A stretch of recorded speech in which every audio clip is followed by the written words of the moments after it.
Chairperson of the St. Kitts and Nevis National Carnival Committee, Ms. Shannon Hawley, assured the public during a media update on Sugar Mass 52 that carnival shows will be affordable. Patrons of the shows will be able to purchase both physical tickets as well as to conduct online purchasing. According to carnival officials at the media update, all committee heads are pushing for an outstanding spectacle and are encouraging full participation. While Chairperson Hawley was excited about the experiences that Carnival will offer residents and visitors, she also reminded the nation of the significant economic contribution the year-end festival brings to the country.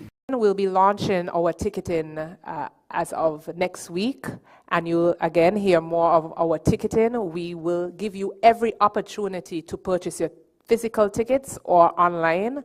Our tickets this year are very friendly on your pockets, right? We have on the 10th of December, we have a free event, which is the Greenhouse Band and the Cable sponsored Junior Calypso competition. That competition will take place at the Marriott Resort and it will be free. We then have Rock the Runway, which is a new event, and that will take place at the Ramada Resort, and that's $30. We then have the opening of Carnival, and all of our main Carnival events from the 15th of December will take place in Warner Park Cricket Stadium because, as you know, we have literally outgrown Carnival Village. So we have the opening of Carnival on the 15th, which is free at Warner Park Cricket Stadium. The Republic Bank Miss Teen St. Kitts and Nevis, which will also take place at Warner Park, and that is $30 for children. Then there is the Soca Monarch, Skelec Power Soca Monarch competition that will take place on the 21st of December, that's $40. Panorama, Warner Park Cricket Stadium again, and that's $40 on the 27th. The Queen Pageant, the Miss St. Kitts and Nevis Queen Pageant, that's on the 28th of December, and that's $50 at Warner Park Cricket Stadium. And finally, the Calypso competition, Senior Calypso competition, which is $40 on the 29th of December. So we have a jam-packed full 2 weeks between the 15th of December and the 2nd of January for you to enjoy every aspect of National Carnival. And as the minister said, we are the single national event that contributes the most economic activity as it relates to St. Kitts and Nevis. So it's not just about fun and frolic and beads and costumes, but it's really about generating income across such a wide section of the economy. Indications are that increased collaboration with the Ministry of Tourism and the Tourism Authority will take place early for promotional purposes. Meanwhile, several regional and international social media influencers have been invited to cover the National Carnival. Glenn Bard reporting for SKN Newsline. The order paper has been issued for a sitting of the National Assembly to be held at the National Assembly Chambers, Government Headquarters in Bastyr on Monday the 20th of November. Prime Minister, Minister of Finance, Dr. Terence Drew, will move the second reading of the bill, Cannabis Amendment Bill 2023, which had its first reading on September 18th, 2023. The Prime Minister will also move the second reading of the bill entitled Medical Amendment Bill 2023, which had its first reading also on September 18th. Attorney General Garth Wilkin will move the second reading of the bill entitled Whistleblowers Protection Bill 2023, which had its first reading on May 25th, and the Unauthorized Disclosure of Official Information Bill 2023, which had its first reading also on May 25th.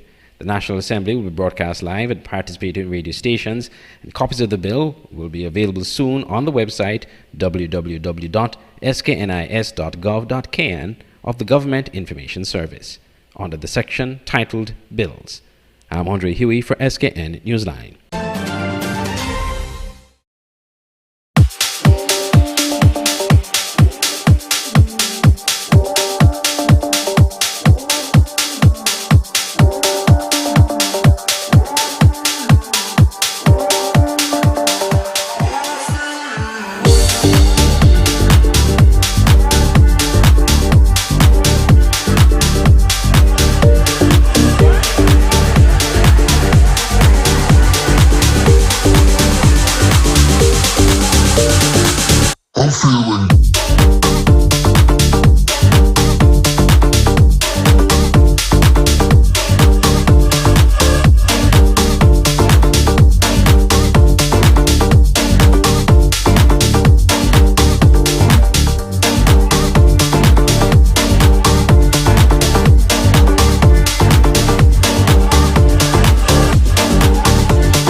It's beautiful.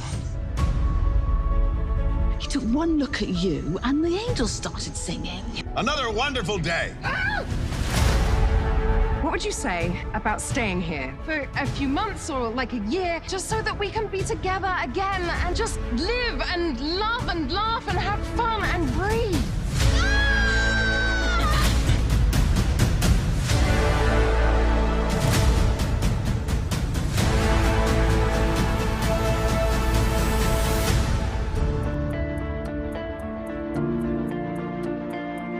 Why are you hiding out on a little Caribbean island, singing in a beach bar?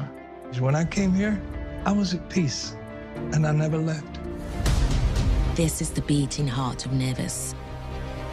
This is what grounds me, what feeds my soul. It's where I found myself. I hope your life here will be full of joy. Love this island, my son. She will give you more than you can imagine.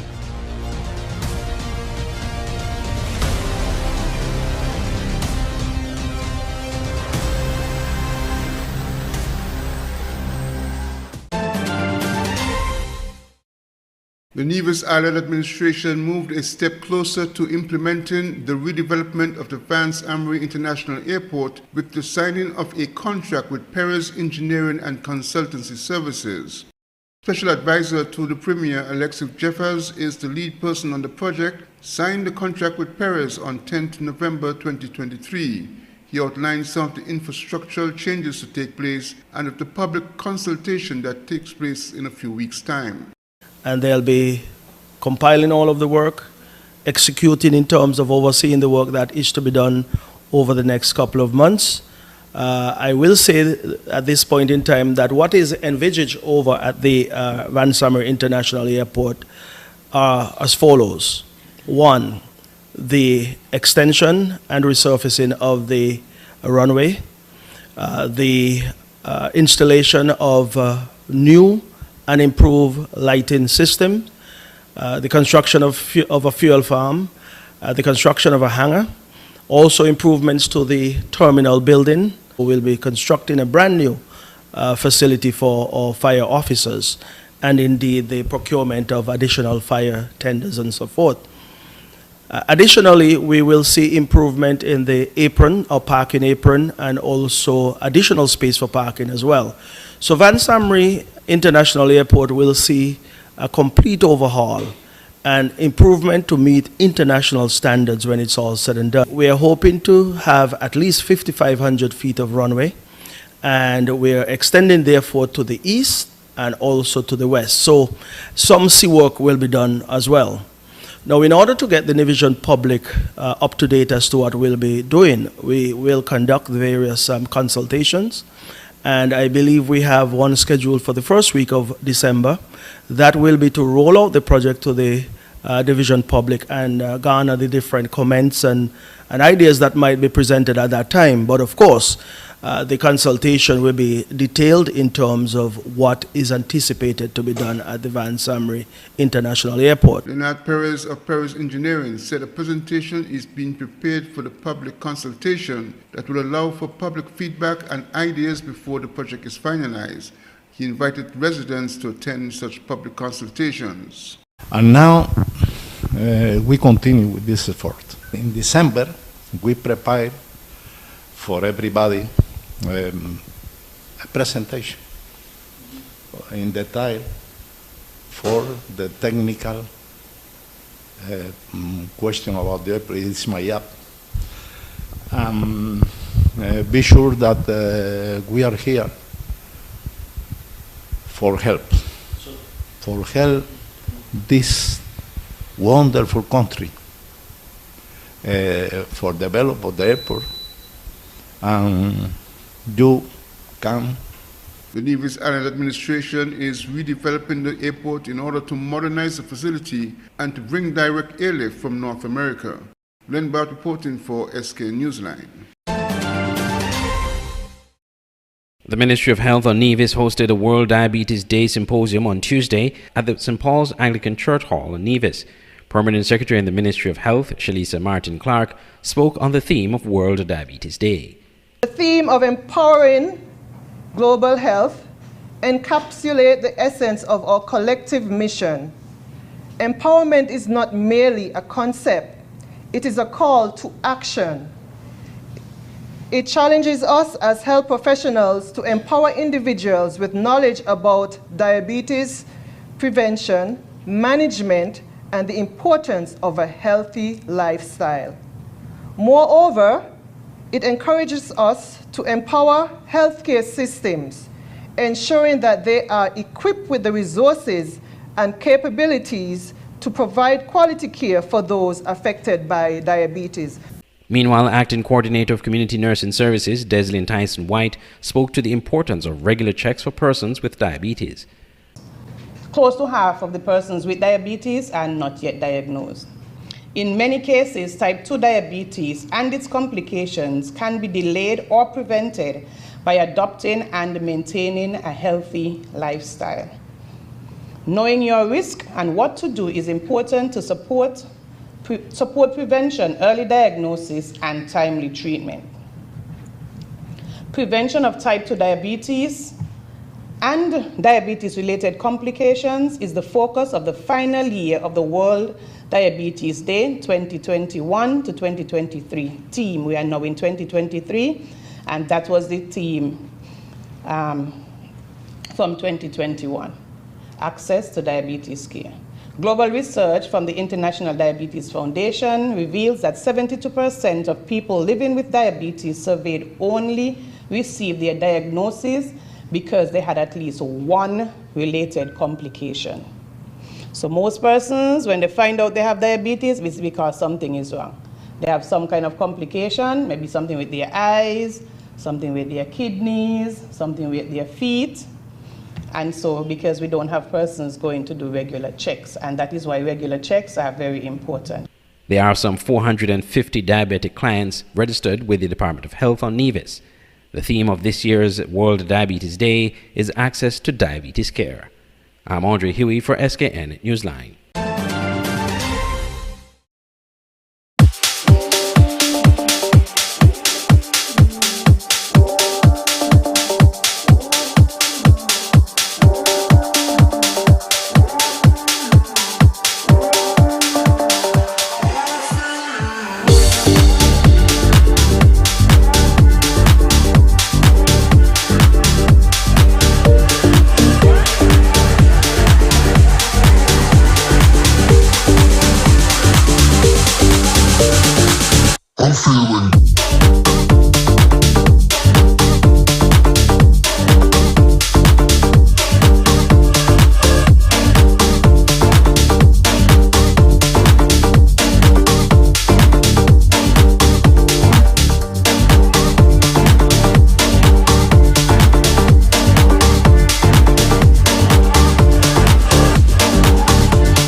It's beautiful.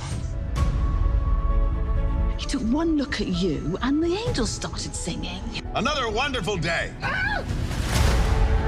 What would you say about staying here for a few months or like a year, just so that we can be together again and just live and love and laugh and have fun and breathe?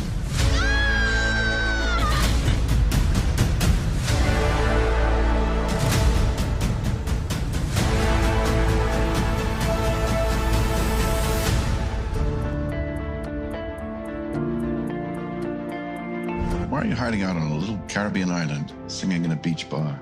When I came here, I was at peace, and I never left.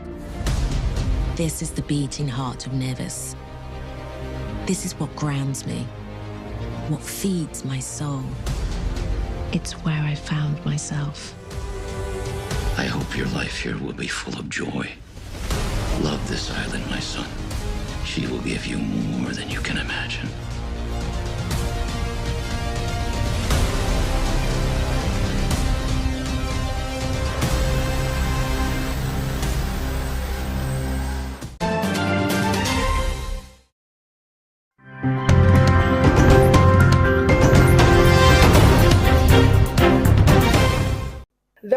still mystery in the House of Representatives about what exactly the Attorney General penned when he was asked to comment on how reports should be tabled in Gordon House. This as the parliamentary opposition continues to seek clarity since the Speaker is now mandating special and annual reports from the Integrity Commission be sent to their oversight committee before being tabled, a deviation from the convention of tabling them in Parliament as soon as they become available. The decision that you have made goes against years of convention of how matters should be dealt with in the House. Now, having done that, I am saying, share with us the thinking, the advice provided by the Attorney General, so we can understand the conclusion that you have come to. Government members, however, took offense to what they say is the unjust interrogation of the Speaker, who they insist is not obligated to share the opinion received. We have been subjected as a country to some very disgusting and inappropriate commentary by members of the opposition about the integrity and good sense of the Speaker, and I don't believe that this House should tolerate it. It doesn't look good for you to be interrogating the Speaker inside the Parliament. You undermine the integrity of the Speaker when you start interrogating her in this case. It's not good. He called for the Speaker to quell the discussion, but PNP's leader, Mark Golding, remained resolute. It is an opinion that was rendered on an important procedural matter affecting the governance of this country and its Parliament, and we have a right as members of Parliament to know the contents of that opinion.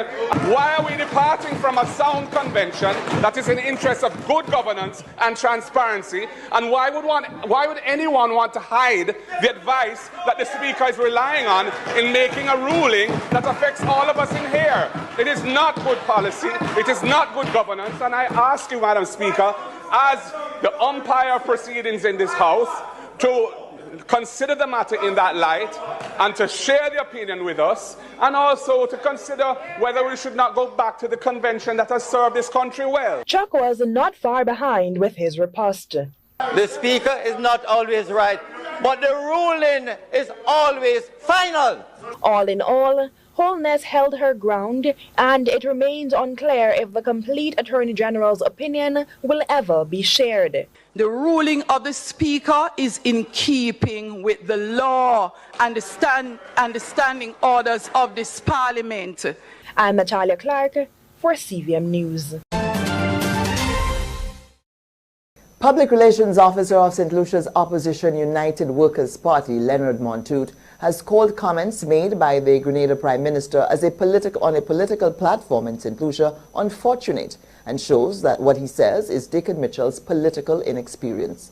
Mitchell, also into his third year as a political leader and less than a year and a half of being Prime Minister, told a Congress meeting of the ruling St. Lucia Labour Party that they should be careful not to elect anyone that is not born there. It was seen as a direct dig at former Prime Minister Alan Chastanet, who was born in Martinique but is St. Lucian. Mitchell's comment came just as the opposition UWP said the SLP was planning to use its parliamentary majority to ensure only a St. Lucian-born individual could become Prime Minister of this country. Speaking on the narrative Tuesday, Montoute said the Grenada Prime Minister's interjection was interference in St. Lucia's domestic affairs. I consider, well, he is probably green in the business. I would make the excuse for him and say it's a function of naivety. I mean, he should nonetheless know better than to get involved in St. Lucia's domestic politics to that extent. And as a leader, I think it would be misguided to be making such a pronouncement. Of course, he perhaps was pandering to the St. Lucia Labour Party. We know many that have fallen for their bluff. It was unfortunate that he too was probably misguided by what he had been told by them. But I think as a leader, it is unfortunate to have such a stance, because this is not the kind of ideology we wish to push in this region. Regional political analyst Peter Wickham, also speaking on the narrative, called the Grenadian leader's comments inappropriate. I think it's unfortunate. And I find it a bit inappropriate. You know, if Grenada wants to go in that direction, which I suspect that they won't, then maybe Dickon Mitchell can want to recommend that. But I think it's inappropriate to be suggesting to St. Lucians that this is something that you want to do clearly because you're trying to curry favor with the St. Lucia Labour Party that seems to be trying to find creative means and mechanisms of keeping Alan Chastanet out of politics. There was no immediate comment from Prime Minister Mitchell, who was on a plane Tuesday on his way to Saudi Arabia for a high-level CARICOM summit in the kingdom. He had just returned from Doha last weekend. Mitchell, who has been putting in many air miles in recent months, is also set to go to Dubai for the COP conference later in the month.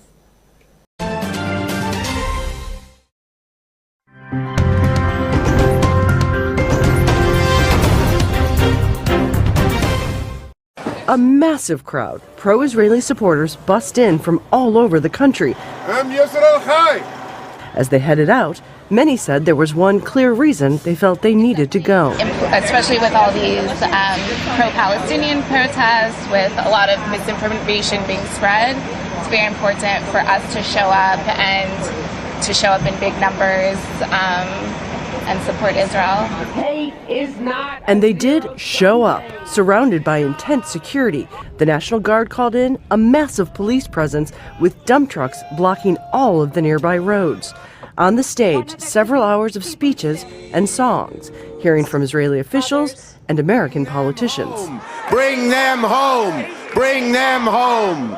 Actors, activists, and family members of some of the captives. Here, for many, there is no question they fully support all the actions the Israeli government is taking. And about disproportionality, I believe and I know that Israel's doing its best, despite Hamas telling people to stay and giving money to the families of people who die and continuing this terror system.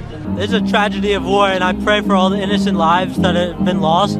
But again, this is all at the root of Hamas's evil.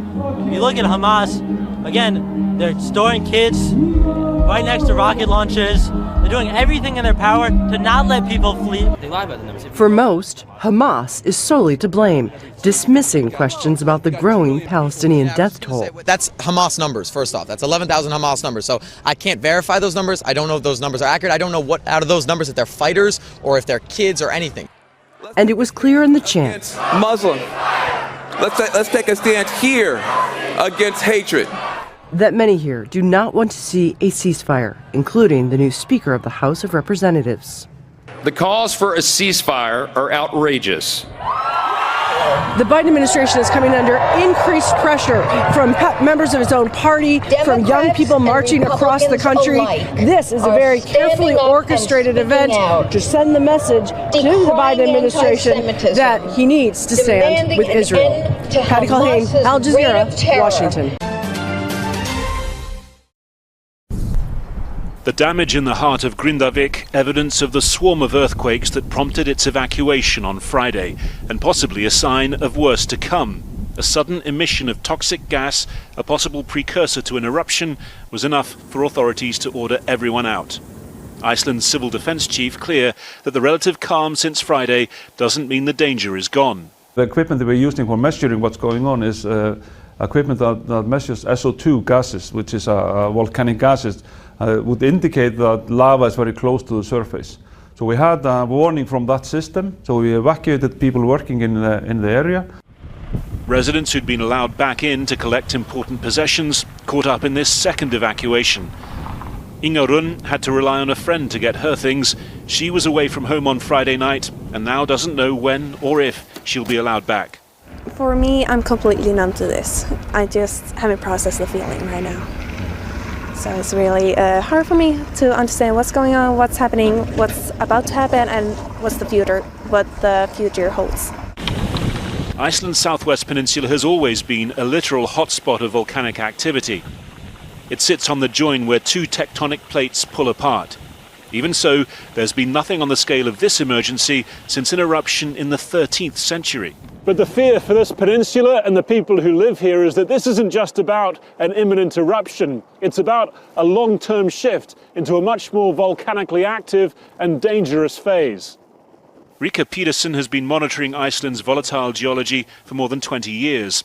She says what's happened in the last few days is evidence of a transition that could last centuries. The last eruption was in 1240, but now this is quite an unusual pattern. What's seen is that the peninsula will be dormant until a new active period starts, and that can also last several hundreds of years. Fears of an explosive eruption at sea are now diminishing, but a devastating flow of lava could still destroy Grindavik. Iceland's beauty has been forged in part by its 32 active volcanic systems. Its people have had to become resilient to their dangers, but here in the southwest, those dangers are only growing. Harry Fawcett, Al Jazeera, Southern Iceland.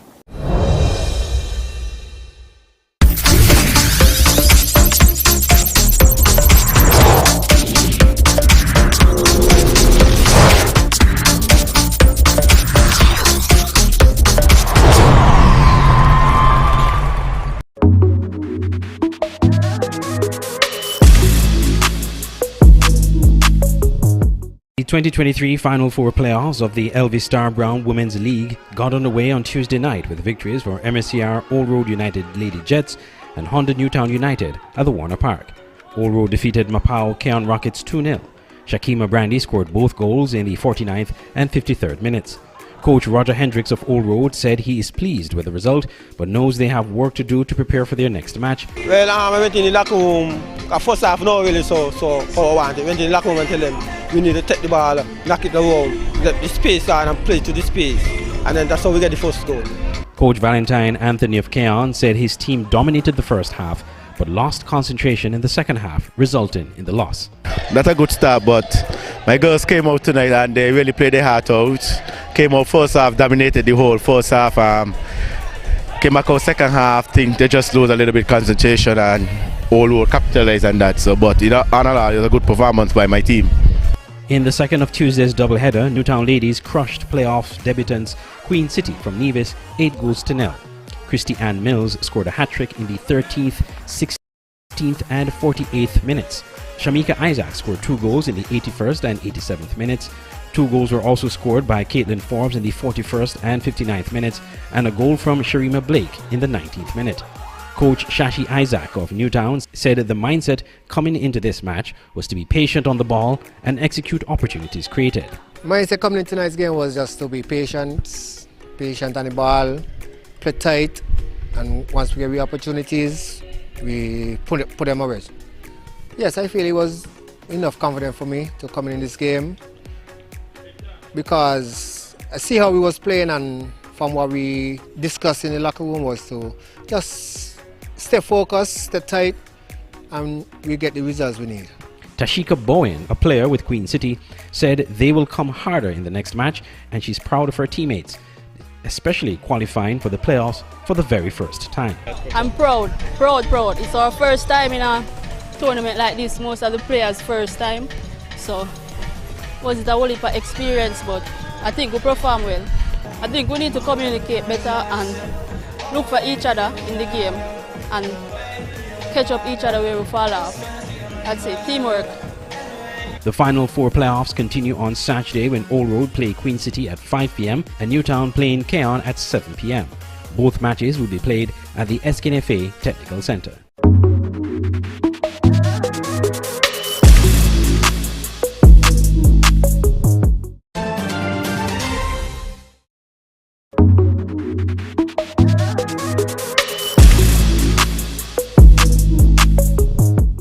The Sugar Boys are on a mission, getting maximum points from their remaining 2 matches in the CONCACAF Nations League within the next 5 days. The Sugar Boys will take on St. Lucia at the SKNFA Technical Center this Thursday at 7 p.m, followed by a return leg away to Guadeloupe on Sunday, November 19th at 3 p.m. The players continued their preparations on Tuesday evening at the Technical Center, where coach Austin Deco Huggins revealed that major changes were made to the squad with the intention of getting positive results. A few of the guys that we brought in was with us when we went to the Gold Cup last encounter, and they wasn't here for a couple of the preliminary matches because they will have the experience, they know what it's all about, and for whatever reason with their clubs in foreign, they were not able to make the trip with us, but they're here now and we're thankful for that. So hopefully we'll be back at full strength. Considering that the first of the 2 matches are at home and driving home the importance of winning these 2 matches, Coach Huggins appealed to the fans to come out and be the 12th man for the team. Well, as usual, we're asking them to come out and support the team. home fans is always beneficial to the home team, whereas we call them the 12th man, the 12th player. So we're hoping that they give us the full support, cheer on the team, and encourage the guys positively, and let us all win this game together.